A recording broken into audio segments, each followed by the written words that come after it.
दुख की इन घड़ियों में उन्हें विनम्र श्रद्धांजलि अर्पित करता हूं। भाइयों बहनों, विनम्र श्रद्धांजलि अर्पित करते हुए भारत हम सब इस बात को जानते हैं कि और कला को उन्होंने जिन ऊंचाइयों तक पहुंचाया, उनके प्रति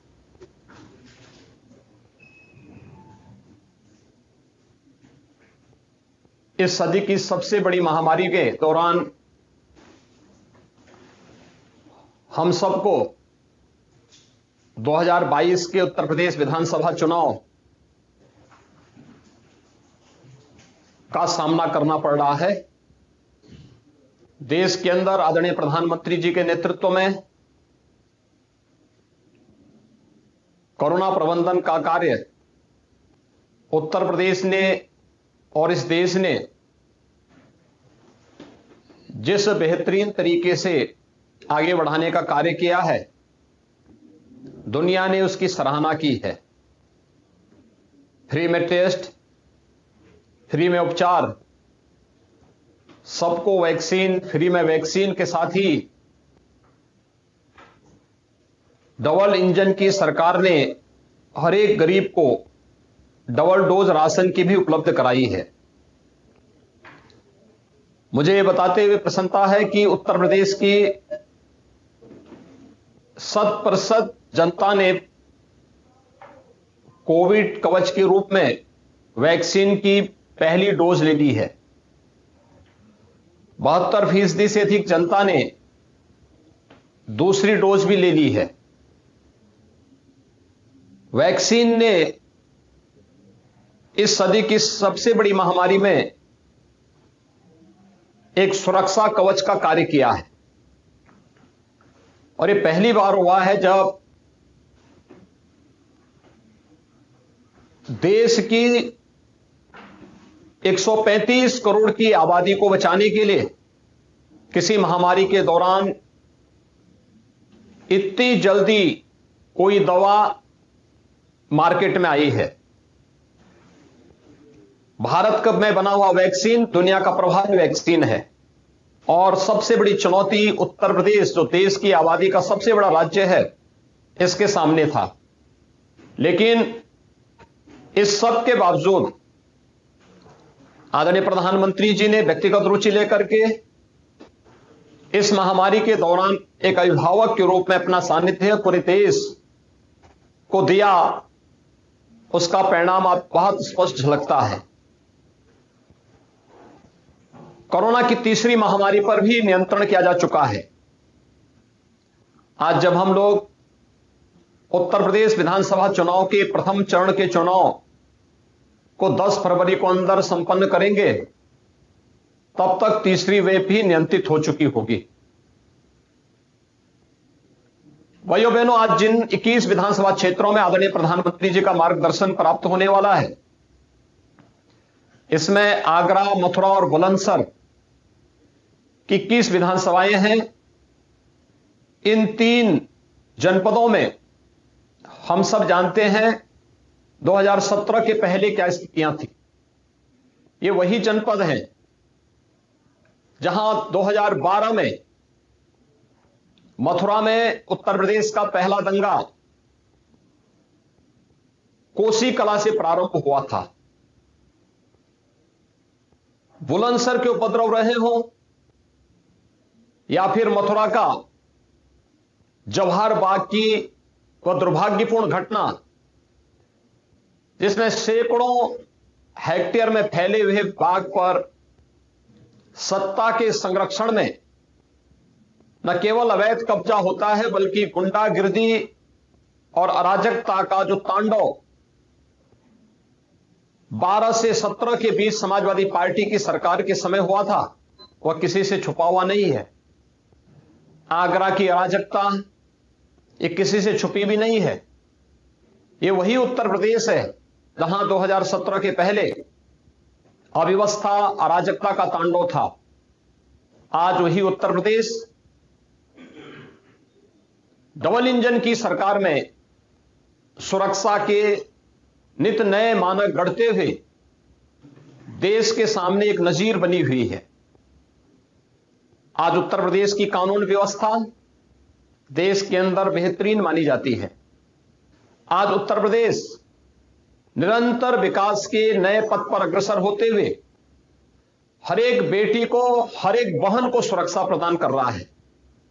और आज न केवल सुरक्षा बल्कि विकास के नए सोपान को प्राप्त करता हुआ उत्तर प्रदेश आगे बढ़ता हुआ दिखाई दे रहा है। उत्तर प्रदेश की इस विकास यात्रा का ही परिणाम है कि भारतीय जनता पार्टी ने 2017 में प्रदेश की जनता से जो भी कहा था, राष्ट्रवाद, विकास और सुशासन के मुद्दे पर, उस पर खरा उतरने का प्रयास किया। यह ब्रजभूमि का क्षेत्र है और इस क्षेत्र में पहले दंगे, अराजकता और सुरक्षा का माहौल था। आज वही क्षेत्र ब्रज तीर्थ विकास परिषद के नाम पर अपने पुरातन वैभव को पुनर्स्थापित करने का कार्य कर रहा है। आगरा में गोकुल जाट जैसे महायोद्धा के शौर्य और पराक्रम की गाथाएं आज भी यहां की जन जन में प्रचलित है। पिछली सरकारों में क्षेत्र अराजकता का तांडव था, लेकिन हमारी सरकार ने उत्तर प्रदेश में आने के बाद उत्तर प्रदेश में आगरा में बनने वाले म्यूजियम का नाम छत्रपति शिवाजी महाराज के नाम पर रखा। मैं आज के इस वर्चुअल रैली के कार्यक्रम में आदरणीय प्रधानमंत्री जी का सानिध्य हमें प्राप्त हो रहा है। आदरणीय प्रधानमंत्री जी का बुलंदशहर, मथुरा और आगरा जनपद के कार्यकर्ताओं की ओर से हृदय से स्वागत और अभिनंदन करता हूं और आदरणीय प्रधानमंत्री जी को सादर आमंत्रित करता हूं कि आपका सानिध्य और मार्गदर्शन इस वर्चुअल रैली के माध्यम से हमारे इन तीनों जनपदों की 21 विधानसभा क्षेत्रों से जुड़े हुए सभी कार्यकर्ताओं और जनता जनार्दन को उपलब्ध हो, मैं इसके लिए आपको सादर आमंत्रित करता हूं। आदरणीय प्रधानमंत्री जी, आज हम सभी के लिए एक बहुत दुखद खबर आई है। हमारी लता दीदी आज हमें छोड़कर चली गई है, परमात्मा में विलीन हो गई। कल ही वसंत पंचमी का पर्व था। मां शारदा की हम आराधना कर रहे थे, जिनके कंठ से मां सरस्वती का आशीर्वाद छोटे बड़े हर किसी को मिलता था। वो लता दी ब्रह्मलोक की यात्रा पर चली गई। उनके व्यक्तित्व का विस्तार सिर्फ गानों की संख्या पर सीमित नहीं था। मेरे जैसे अनेकों लोग हैं जो गर्व से कहेंगे कि लता दीदी के साथ उनका निकट संबंध था। जीवन के हर क्षेत्र के लोग हमें लता दीदी के प्रति अपना स्नेह जताते हुए हर पल मिलेंगे।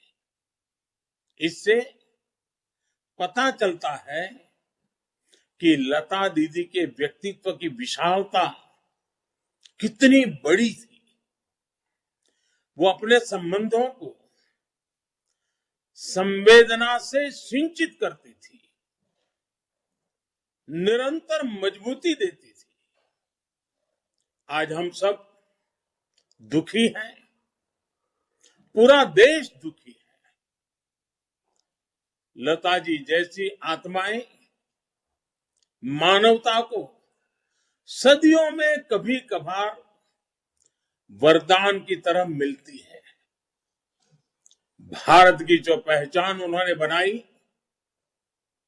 भारत के संगीत को जो स्वर दिया, उससे दुनिया को भारत को देखने का एक नया नजरिया मिला। आप दुनिया में कहीं भी जाइए, भारत रत्न लता जी के चाहने वाले आपको जरूर मिलेंगे और हर पीढ़ी में मिलेंगे। वो आज भौतिक रूप से हमारे बीच भले ही न हो, लेकिन स्वर और स्नेह के रूप में वो हमारे बीच हमेशा उपस्थित रहेगी। उनकी मधुर आवाज हमारे साथ हमेशा रहेगी। मैं भारी मन से लता जी को श्रद्धांजलि देता हूं।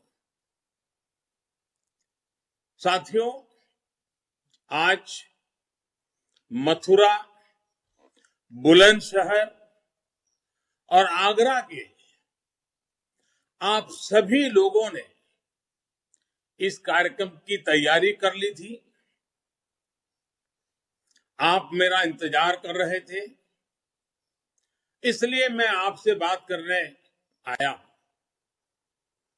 ये भी लोकतंत्र का एक ऐसा दायित्व है जिनकी अपेक्षा हमेशा लता दीदी ने मुझसे की थी। साथियों, ब्रज भूमि का कण कण श्री कृष्ण और राधा रानी मय है। मथुरा, आगरा, बुलंदशहर के क्रांतिकारियों ने देश के स्वतंत्रता संग्राम में अपना सर्वोच्च बलिदान दिया है। मैं ब्रज की इस पुण्य भूमि को नमन करता हूं। साथियों, उत्तर प्रदेश भारत का दिल है। यूपी भारत की धड़कन है।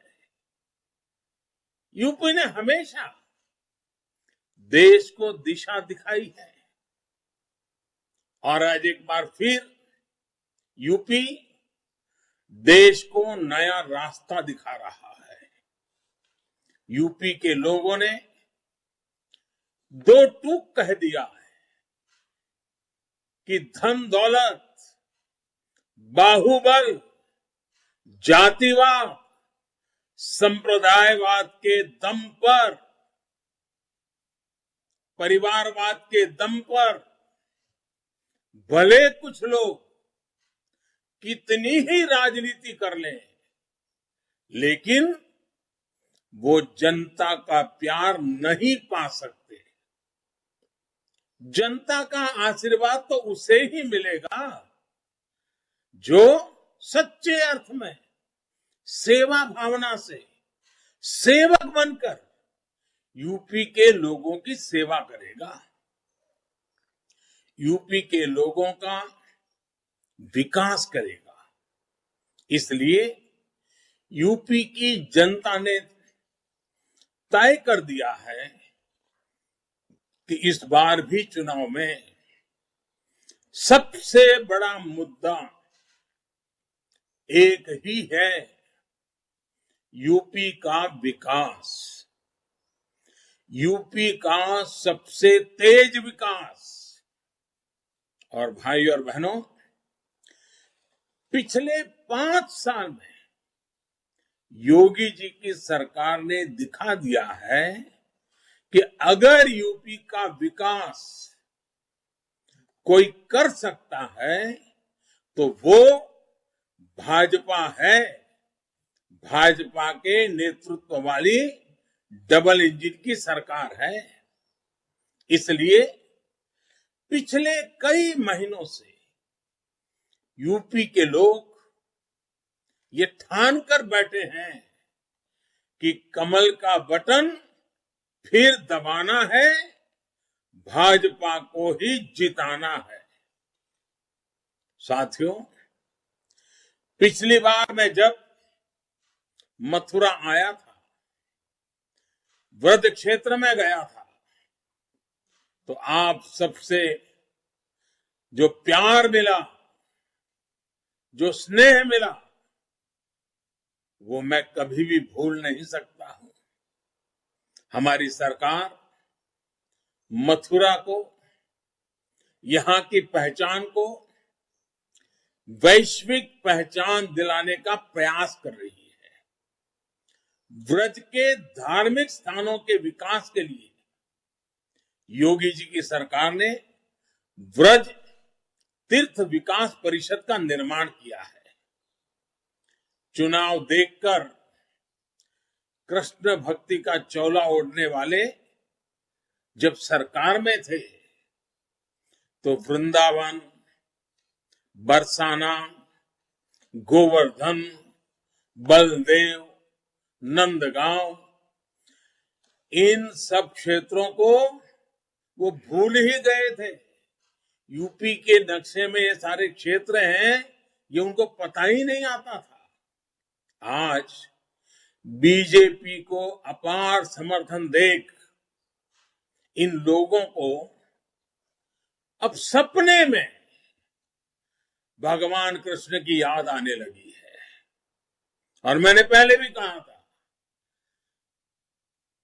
जो सोते रहते हैं वो सपने देखते हैं, जो जागते हैं वो संकल्प लेते हैं। भाई और बहनों, जो पहले सरकार में थे उन्हें ना तो आप लोगों की आस्था से मतलब रहा है और आप लोगों की जरूरतों से कोई लेना देना। उनका सिर्फ एक ही एजेंडा रहा है, यूपी को लूटो। उन्हें यूपी के विकास से कोई वास्ता नहीं है। उन्हें बस सरकार बनाने से मतलब रहा है। इसलिए आज वो योगी जी को, बीजेपी सरकार को पानी पी पी कर कोस रहे हैं। साथियों, यूपी का इन लोगों ने जो हाल बना दिया था, वो इन नकली समाजवादियों के कर्मों का, उनके परिवारवाद के कर्मों का कच्चा चिट्ठा है। पिछली सरकार में अपराधियों के हौसले इतने बुलंद थे कि हाईवे पर गाड़ी रोककर गाड़ियों से लूटपाट की जाती थी। बीच हाईवे पर ही महिलाओं, बेटियों के साथ क्या होता था, बुलंदशहर के लोग ये अच्छी तरह जानते हैं। तब उत्तर प्रदेश में घरों, दुकानों पर अवैध कब्जे होना आम बात थी।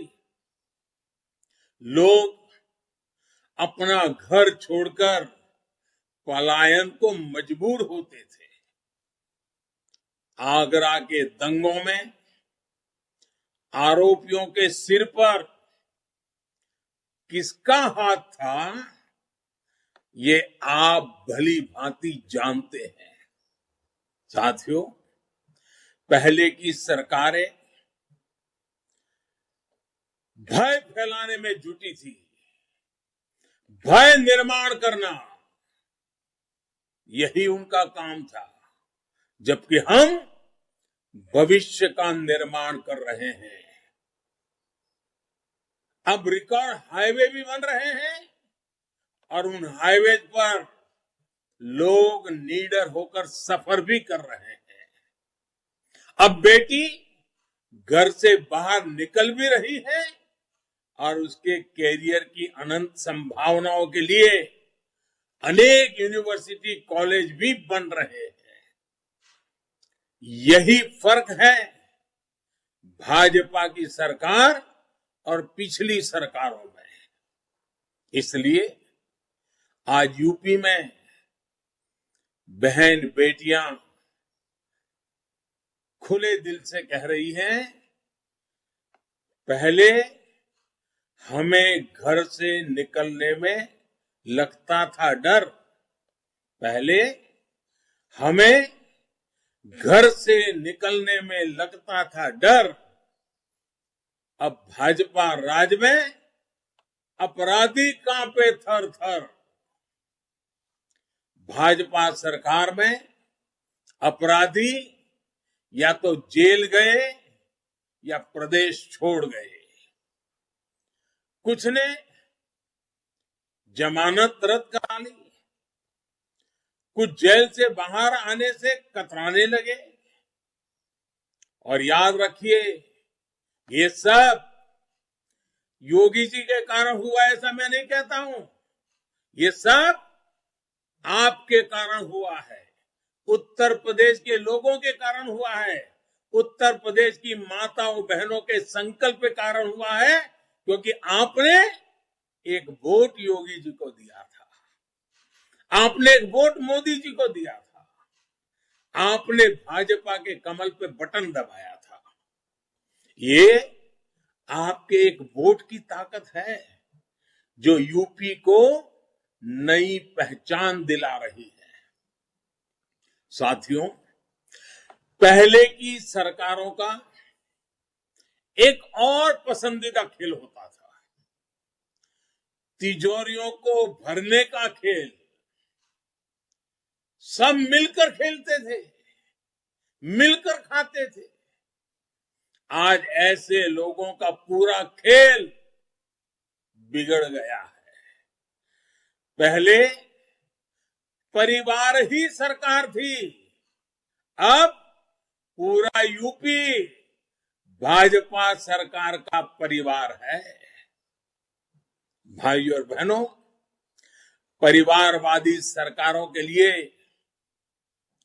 सत्ता शासन का माध्यम थी, हमारे लिए सत्ता सिर्फ और सिर्फ जनता की सेवा करने का रास्ता है। हम लगातार इसी उद्देश्य से काम कर रहे हैं। हमारी सरकार गांव, गरीब को सशक्त और समृद्ध बनाने के लिए हर संभव प्रयास कर रही है। पिछले 2 साल से पूरी दुनिया कोरोना महामारी से परेशान है। महामारी की शुरुआत में बहुत से लोगों ने भारत को लेकर कई तरह की आशंकाएं जताई थी। वो लोग सोचते थे कैसे हमारे गांव, हमारे गरीब इस महामारी में खुद को बचा पाएंगे। लेकिन आज 2 साल के बाद भारत के प्रयासों से दुनिया सीख रही है। पिछले 2 साल से प्रधानमंत्री गरीब कल्याण अन्न योजना के माध्यम से हमने करोड़ों लोगों को मुफ्त राशन उपलब्ध कराया है। हमारी सरकार ने चावल, दाल, गेहूं, चना, नमक और तेल गरीब के घर पहुंचाया है। इसका बहुत बड़ा लाभ यूपी के लोगों को हुआ है। गरीबों, दलितों, पिछड़ों को हुआ है और आज भी हो रहा है। साथियों, आज आयुष्मान भारत योजना की वजह से यूपी के हर गरीब परिवार को 5 लाख रुपए तक का इलाज मिलना संभव हुआ है। पीएम आवास योजना के जरिए गरीब की सर पर छत की चिंता भी दूर हो रही है। जिन गरीबों को घर नहीं मिला है, उन्हें भी घर मिले, इसके लिए इस बजट में सरकार ने करीब करीब 50,000 करोड़ रुपए की व्यवस्था भी की है, जो यूपी को काम आएगी। योगी जी की सरकार दोबारा बनने के बाद गरीबों को घर देने का काम और तेजी से किया जाएगा।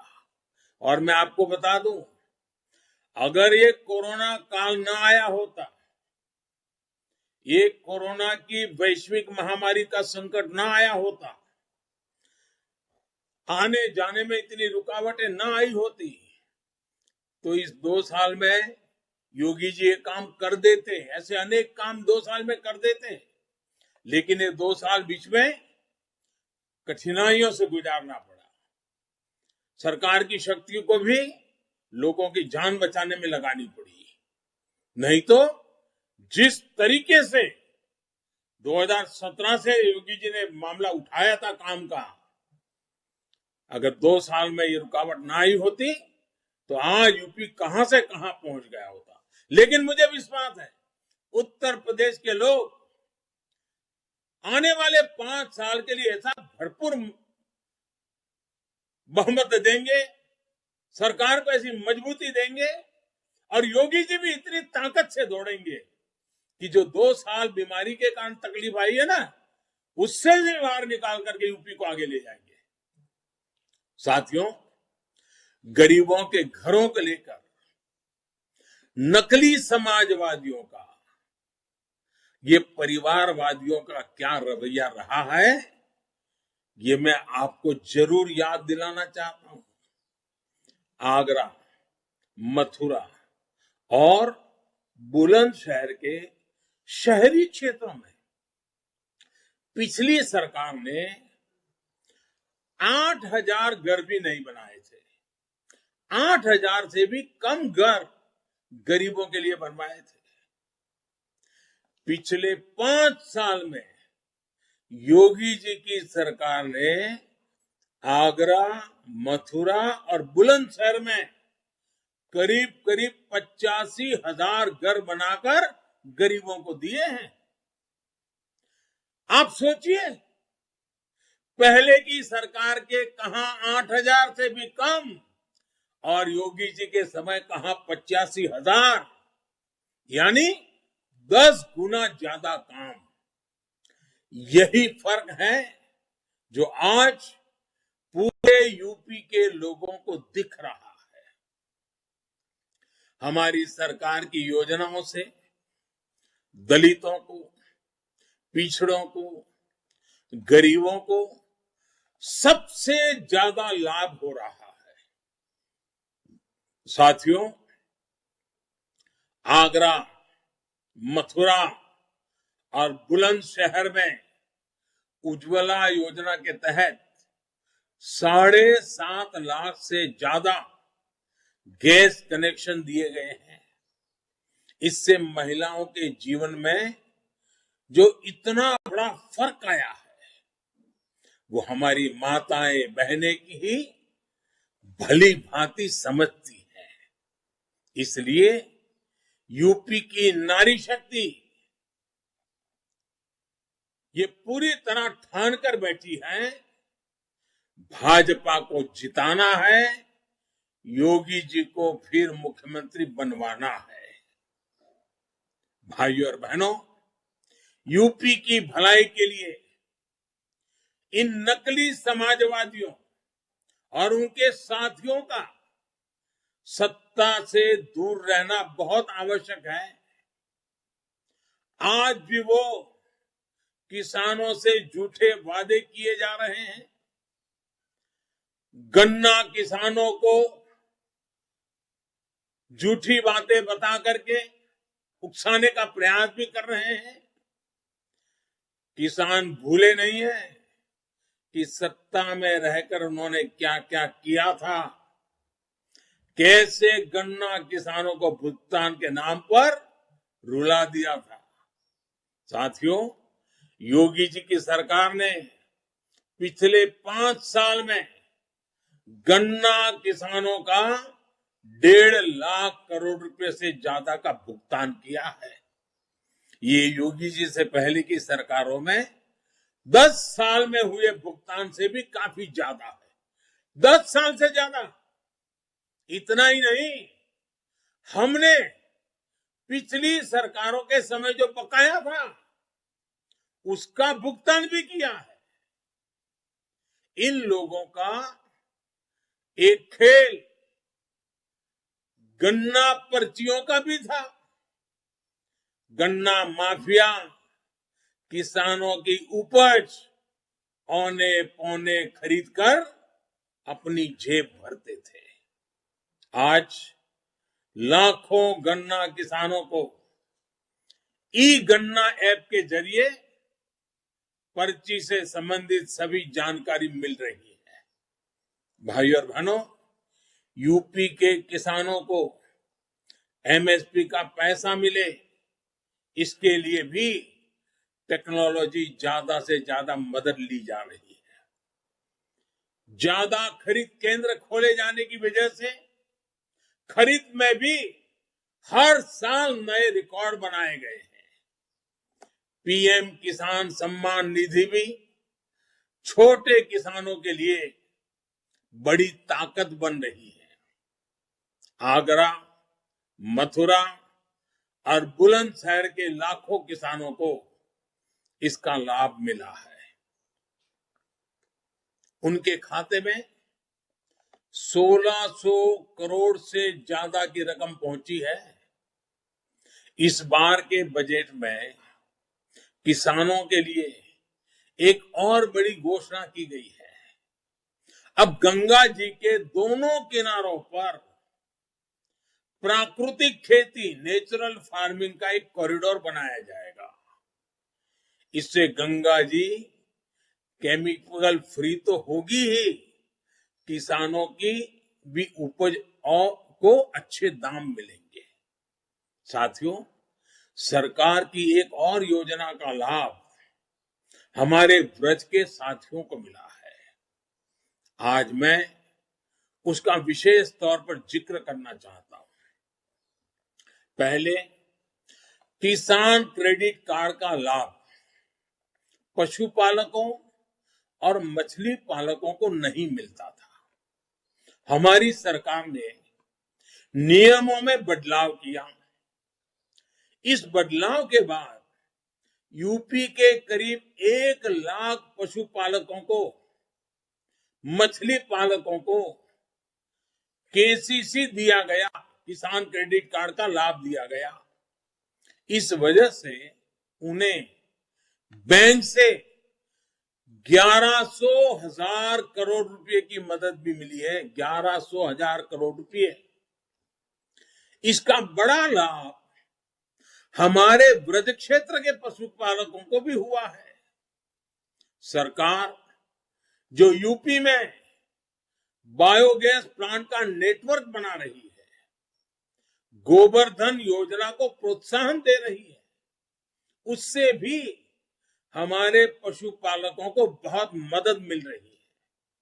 भाई और बहनों, यूपी का युवा भूला नहीं है कि कैसे इसी प्रदेश में पहले की सरकारों में नौकरी के लिए क्या योग्यता तय थी, क्या क्या खेल होते थे, कहां कहां से खेल होते थे। आज जब लोगों को पर्याप्त और समान अवसर मिल रहे हैं, उत्तर प्रदेश में भाजपा सरकार ने युवाओं को रिकॉर्ड सरकारी नियुक्तियां दी हैं। भाजपा सरकार में दलित, शोषित, वंचित, गरीब, महिला कारोबारी कोई भी हो, सभी को हर योजना का लाभ मिला है। इसलिए यूपी चाहे असरदार सरकार, फिर एक बार योगी सरकार, मैं आपसे भारी मतदान करने का आग्रह भी कर रहा हूं। पहले मतदान, फिर जलपान, ये आप जरूर याद रखिएगा। आपका हर वोट कमल के फूल पर पड़ेगा।